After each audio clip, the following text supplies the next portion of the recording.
नमस्कार मित्रों, गायत्री कॉलेज एवं गायत्री उच्च माध्यमिक विद्यालय सांचौर की ऑनलाइन क्लास में आप सभी का स्वागत है। प्यारे विद्यार्थियों, आज हम गुप्तकालीन वास्तुकला का अध्ययन करेंगे। देखिए, गुप्त काल भारत का स्वर्ण काल कहलाता है। इस काल में वास्तुकला के कई अद्भुत, भव्य और श्रेष्ठ कलाकृतियां निर्मित हुई थी। गुप्त काल भारत के लिए श्रेष्ठ काल भी था और इस काल में वास्तुकला की दृष्टि से देखें तो भारत में ऐसे कई भगवान विष्णु के, भगवान शिव के मंदिर निर्मित हुए और मंदिरों में सबसे पहले शिखर युक्त मंदिर निर्माण की कला गुप्त काल में निर्मित हुई थी। उस समय में पूरे भारत में बौद्ध धर्म का प्रचलन बढ़ रहा था और बौद्ध धर्म वालों ने स्तूपों का निर्माण करवाना शुरू कर दिया और बौद्ध धर्म के स्तूपों के निर्माण को देखते हुए वैष्णव धर्म के लोगों ने भी हमारे यहाँ पर विभिन्न प्रकार के मंदिर निर्माण की कलाओं को विकसित किया था। शुरुआत में मंदिर गुफाओं में होते थे। गुफाओं में देवताओं की मूर्तियां बनाकर उनको वहां पर स्थापित करते थे और फिर उनकी पूजा का विधान प्रचलित था। धीरे धीरे मंदिरों को बनाने की नागर शैली, पंचायतन शैली, द्रविड़ शैली विकसित हुई और मंदिर में सबसे महत्वपूर्ण बात ये होती थी कि मंदिर में जहां देवताओं की मूर्ति को स्थापित करते थे, उस देवताओं की मूर्ति को जहां स्थापित करते थे उसको बोलते थे गर्भगृह। उस मूर्ति के गर्भगृह के चारों ओर प्रदक्षिणा कक्ष क्या होते थे? प्रदक्षिणा कक्ष। उस मूर्ति के सामने है वो सभा मंडप भी निर्मित होता था। ये जितने भी जो मूर्तियां मंदिर में निर्मित हुए थे इस प्रकार से किए गए और धीरे धीरे गुप्त काल में शिखर युक्त मंदिर। कौन सा मंदिर? शिखर युक्त मंदिर। शिखर युक्त मंदिर निर्माण की कला है वो गुप्त काल में देखने को है वो मिलती है।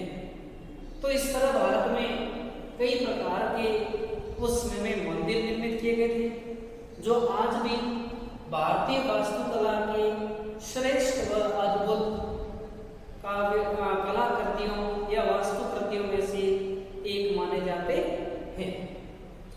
मंदिर प्रायः हिंदू धर्म में हिंदू देवी देवताओं की मूर्तियों को स्थापित करने के लिए बनाए गए थे ताकि हिंदुओं की आस्था बढ़ती रहे, हिंदू उन मूर्तियों का जाके दर्शन करे, मंदिर की प्रदक्षिणा करे, मंदिर में जाके अपने धर्म को बढ़ा सके। इस तरह तमाम तरीके से मंदिर बनाने पर जोर दिया जा रहा था। मंदिर निर्माण के सर्वोत्कृष्ट रूप है, सबसे श्रेष्ठ रूप है, सबसे अच्छे मंदिर, कलात्मक व भव्य मंदिर जो है वो हमें गुप्त काल में दिखाई देते हैं। और मंदिर निर्माण की कला, मंदिरों को जो निर्माण किया जाता है, मंदिर बनाने की कला भी गुप्त काल से ही शुरू मानी जाती है। इसके अलावा शिखर युक्त मंदिर, मंदिर के ऊपर एक ऊंचा सा गर्भगृह के ऊपर एक बहुत ऊंची आकृति जिसे शिखर बोलते थे, और उसके ऊपर कलश व ध्वजा लगाते थे जो धर्म का प्रतीक है वो मानी जाती थी। एवं जितने भी मंदिर थे उनके गर्भगृह के प्रवेश द्वार पर मकर वाहिनी मूर्तियां, है ना, यानी इस प्रकार की अलंकृत शोभायमान देवी देवताओं से या देवी देवताओं के वाहन पशुओं से या उनसे जुड़े हुए और अन्य पशुओं से या अन्य कलाकृतियां उनसे जुड़ी हुई निर्मित होती थी। एवं बाद में गंगा यमुना की मूर्तियां भी स्थापित हुई थी। बहुत इंपॉर्टेंट है, गंगा यमुना की मूर्तियां किस काल में देखने को मिलती हैं? गुप्त काल। किस काल में देखने को मिलती हैं? गुप्त काल में गंगा यमुना की मूर्तियां विशेष तौर से प्रचलित थी। मंदिरों के प्रतीक रूप में जो मंदिर बनाए गए हैं उनके ऊपर हर जगह प्रतीक के रूप में हंस, मिथुन मुद्रा में स्वास्तिक, श्रीवृक्ष, शंख, पद्म, मंगल कलश, ये तमाम चीजें धर्म से जुड़ी हुई हैं। धर्म के वृक्ष, धर्म के या देवताओं के जो शंख, पद्म आदि होते हैं, ऐसी सारी कलाकृतियां उस पे अंकित की हुई हैं। आज हम इन्हीं में से इन प्रमुख मंदिरों का अध्ययन है वो करेंगे। तो इसमें सबसे पहला मंदिर आता है तिगवा का विष्णु मंदिर। कहाँ का विष्णु मंदिर? तिगवा विष्णु मंदिर। अपन ने पढ़ा था कि गुप्त काल में भगवान विष्णु के मंदिर काफी मात्रा में निर्मित हुए थे। वैष्णव काल के लिए ये काल श्रेष्ठ काल माना जाता था। तो तिगवा का विष्णु मंदिर मध्य प्रदेश के जबलपुर में स्थित है और इसके प्रवेश द्वार पर गंगा यमुना की मूर्तियां लगी हुई हैं। यानी इसका जो प्रवेश द्वार है उस प्रवेश द्वार के ऊपर गंगा यमुना की है वो मूर्तियां लगी हुई हैं। ध्यान रखना। तो प्रश्न कई बार पूछा जाता है कि तिगवा का विष्णु मंदिर भारत के किस राज्य में बना हुआ है? तो आपका आंसर होना चाहिए मध्य प्रदेश के जबलपुर। ठीक है। और गंगा यमुना की मूर्तियां के सर्वाधिक चित्रण या मूर्तियां कहां पर मिलती हैं, किस काल में मिलती हैं? तो उसका भी आंसर आएगा गंगा यमुना की मूर्तियां गुप्त काल में ही निर्मित हुई थी। इसी तरह से देखिए सांची का मंदिर। अब देखिए सांची अपने आप में विख्यात है क्योंकि सांची जो है यह विशेष तौर से स्तूप के लिए प्रसिद्ध है। किसके लिए प्रसिद्ध है? स्तूप के लिए प्रसिद्ध है। और मध्य प्रदेश के रायसेन में सांची का मंदिर स्थित है। और मध्य प्रदेश के रायसेन में महास्तूप बौद्ध धर्म से जुड़ा हुआ भी है। याद सांची का स्तूप बहुत भव्य और कलात्मक है। इस स्तूप के निर्माण के बारे में कहा जाता है कि सांची के स्तूप का निर्माण अशोक मौर्य द्वारा करवाया गया था। ठीक है। और इसी स्तूप के पास में गुप्त काल के लगभग 17 छोटे बड़े मंदिर प्राप्त हुए हैं। ये मंदिर हैं, लेकिन इन मंदिरों में कोई मूर्तियां आदि स्थापित की गई नहीं है।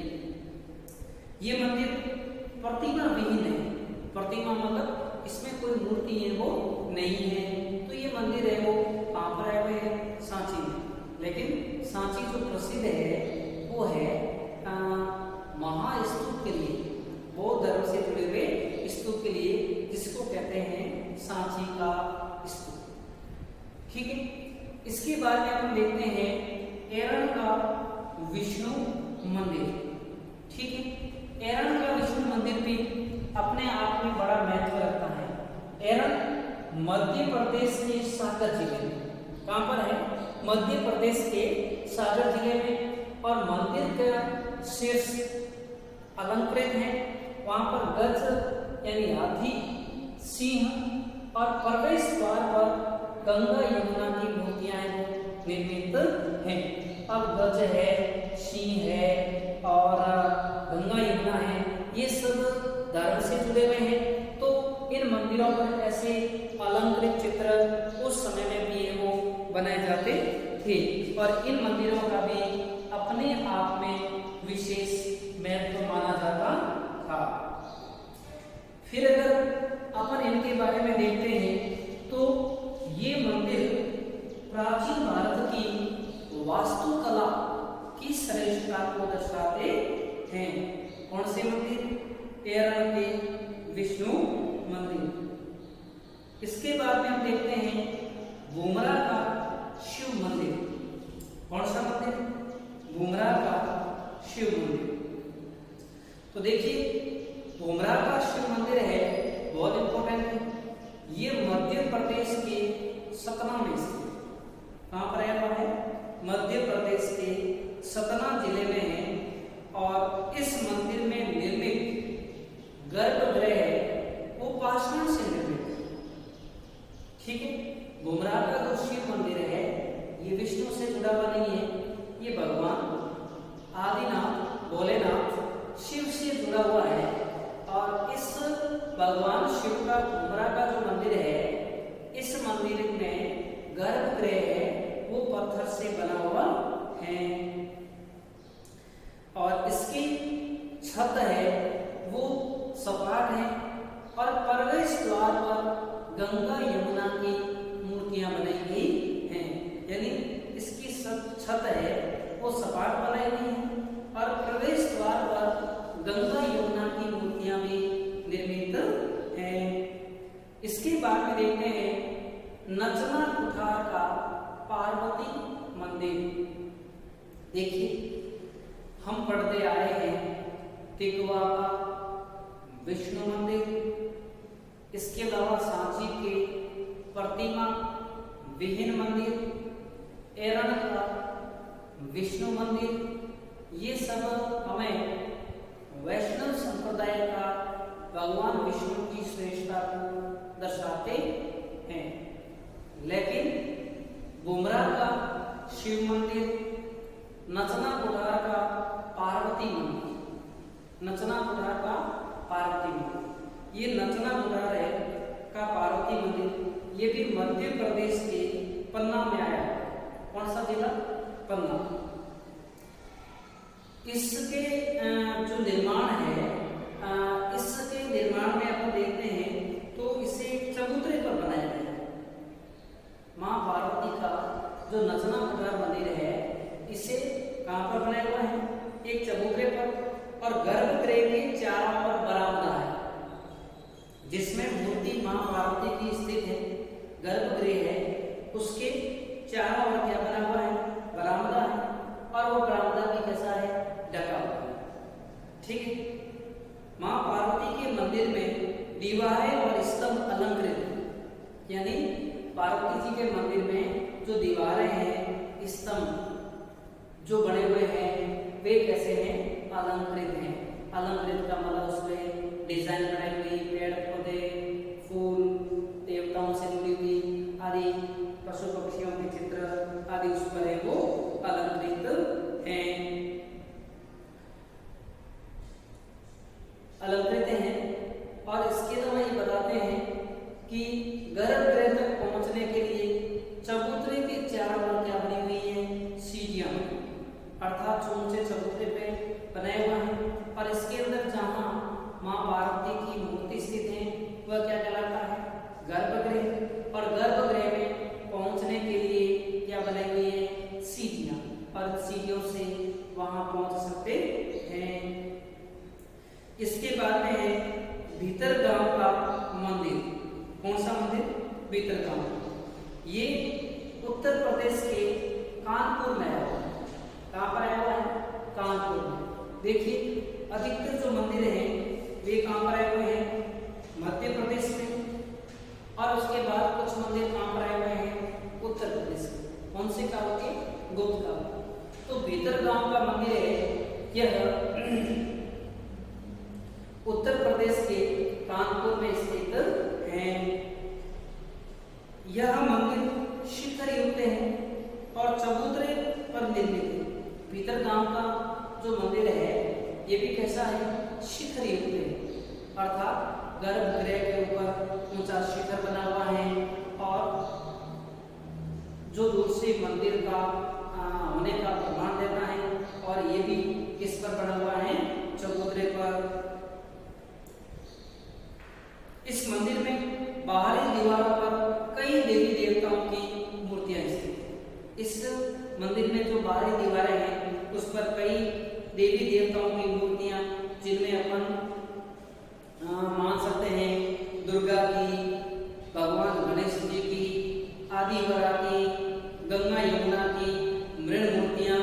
लेकिन इस मंदिर के भीतर कोई प्रतिमा है वो नहीं है। जैसा सांची के अंदर जो 17 छोटे छोटे मंदिर मिले हैं उनमें भी अलंकृतता है और सब कुछ है, लेकिन कोई प्रतिमा नहीं है।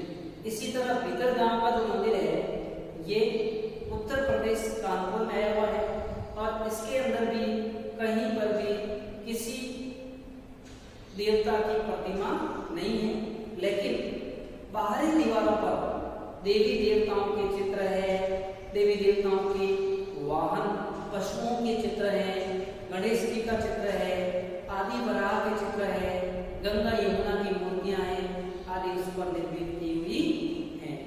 किसके अंदर भाई? भीतरगांव के मंदिर में। ठीक है, इसके बाद अपन पढ़ते हैं देवगढ़ का दशावतार मंदिर। तो अब हम पढ़ते हैं देवगढ़ का दशावतार मंदिर। देखिए, ये एग्जाम में प्रश्न कई बार पूछा जाता है, देवगढ़ का दशावतार मंदिर। यह मंदिर उत्तर प्रदेश के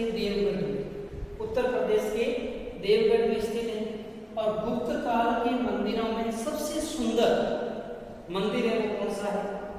देवगढ़ का दशावतार। ठीक, और सबसे इंपॉर्टेंट है कि गुप्त काल का पहला ऐसा मंदिर जिसमें शिखर का प्रयोग किया गया था, या शिखर युक्त मंदिर निर्माण का पहली जानकारी किस मंदिर से मिलती है? देवगढ़ के दशावतार मंदिर से। और देवगढ़ आया हुआ है उत्तर प्रदेश में। ठीक है ना? यह सभी मंदिरों में अत्यंत सुंदर मंदिर था एवं गुप्त काल का पहला ऐसा मंदिर जिसमें शिखर पर, जिसमें मंदिर के गर्भगृह के ऊपर शिखर का प्रयोग किया गया था। अब इसके बाद में देखते हैं सिरपुर का लक्ष्मण मंदिर। गुप्त काल में भगवान विष्णु, शिव, पार्वती, गंगा यमुना आदि की मूर्तियां थी। इसके अलावा सिरपुर से भगवान लक्ष्मण का मंदिर गुप्त कालीन होना दर्शाया गया है। सिरपुर पड़ता है छत्तीसगढ़ में रायपुर।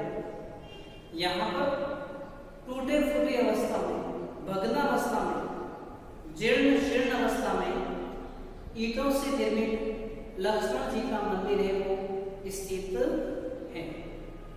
ठीक, इसके बाद हम देखते हैं राम जानकी मंदिर, यानी भगवान रामचंद्र जी एवं माता सीता जी का मंदिर।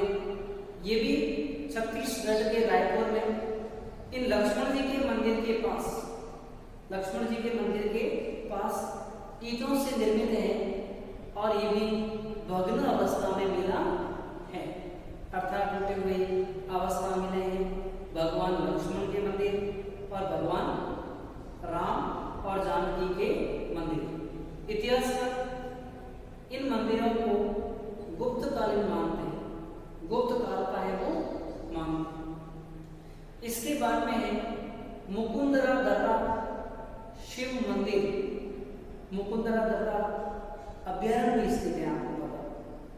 मुकुंद सिंह कोटा के शासक मुकुंद सिंह के नाम पर इनका नामकरण किया गया है, मुकुंदरा दर्रा। ठीक है, तो मुकुंदरा दर्रा जो अभ्यारण्य है वहीं पर यह शिव मंदिर आया हुआ है और ये कहाँ पड़ता है, कोटा। मुकुंदरा दर्रा शिव मंदिर भी गुप्त काल का प्रतीक होता है। इसके अलावा अन्य मंदिरों में नागोद का शिव मंदिर जो मध्य प्रदेश में पड़ता है, खोह का शिव मंदिर मध्य प्रदेश में पड़ता है, इसी तरह मणिनाग मंदिर बिहार में स्थित है।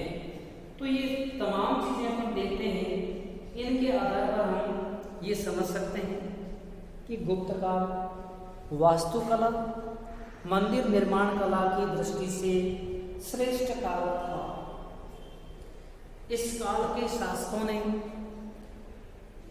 धार्मिक सहिष्णुता का पालन भी किया, लेकिन उसके साथ साथ वैष्णव धर्म शैव धर्म को भी बढ़ावा देने का कार्य किया था। मूर्तियों का निर्माण कर मंदिर के गर्भगृह में पद स्थापित किया, जो इनकी भव्यता को दर्शाता है। धन्यवाद।